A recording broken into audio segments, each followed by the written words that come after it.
At 11 o'clock on Sunday morning, Vietnamese time, the relief plane had landed at Saigon Airport.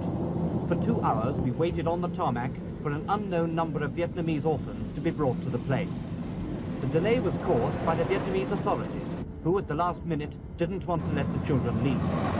They'd been kept sitting in the buses in the sweltering midday sun for 2 hours. They arrived at the plane tired, frightened, and dehydrated. Just under 100 of them were carried or walked and limped to the plane. Several were half-caste, the unwanted byproducts of the American involvement in Vietnam. The editor of the Daily Mail, Mr. David English, was in overall charge of the charter. Some crippled children had received treatment in England through the Ockendon venture, whose leader, Mrs. Rennie Beach, doubts whether they should be taken from Vietnam permanently. But because of the short-term risk, they... What's happened to this baby? It looks as if his head's been injured. No, it's one of the ones from one of the orphanages, and it's just got boils and it's got a very infected ear.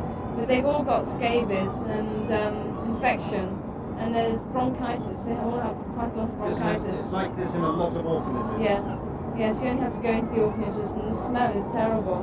They're all just lying around and fed out of one spoon, and they're just sort of lying on the floor in muck, really. Doctors and nurses from the Save the Children Fund turned the front of the plane into an intensive care unit. They were solely concerned with the in-flight comfort of the children. What's the condition of this baby? It's quite critical. It's suffering from a condition known as marasmus, which is sheer starvation. How old is it a boy or a girl? It's a boy. How old is he? He's about 8 months, I would think. About 8 months? 7 or 8 months. Yes. But I guess we haven't got any name on him at the moment. I guess I'll say. And what can you do for him at the moment? Well, mainly fluids, and he is drinking. He's just taking 8 ounces, 6 ounces, and then followed by 2 ounces.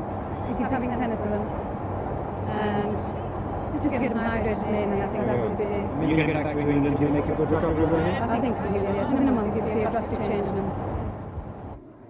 On the way out to Saigon, some of the doctors and nurses in the team were wondering whether it was really right to take Vietnamese orphans away from their home country.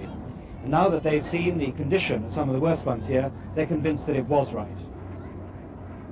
But over the children who are not ill, controversy rages.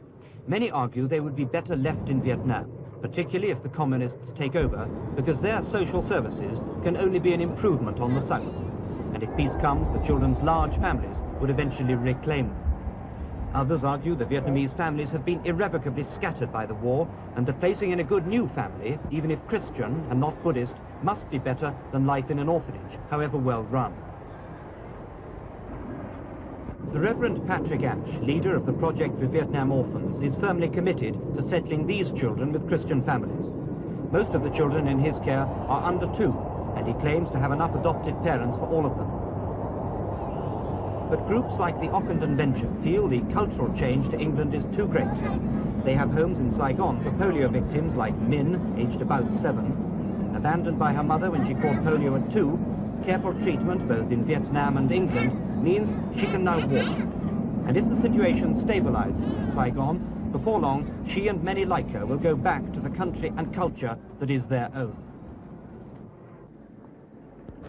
But as they arrived here in London, well wrapped up against the cold midnight air, that possibility really did seem half a world away. Into coaches then, to go first to be sorted out and given something to eat, and then on to hospital or to the Ockendon Venture homes in Surrey. It's here at Haslemere and in another home in Camberley that these orphans will be looked after until their future is decided. Most of them are too young to know what is happening, or too tired after 24 hours of travelling and getting to bed at 5 in the morning. Some already have their adoption arranged, but not all here. 4 will go to Belgium, 24 to France, and so far 9 to couples here in Britain. Others will stay on at the home, like these 5 little girls who were here once before for polio treatment. One day, maybe, they'll go back to Vietnam when life there is less violent. But despite the immediate high spirits, there are bound to be problems. This morning, the toys came out, and the slow process of readjustment, of teaching and learning new ways, started. The arguments for and against bringing these children here at all will undoubtedly go on, but hopefully well above the heads of these 99 children from Saigon. Desmond Hamill, News at 10, Haslemere in Surrey.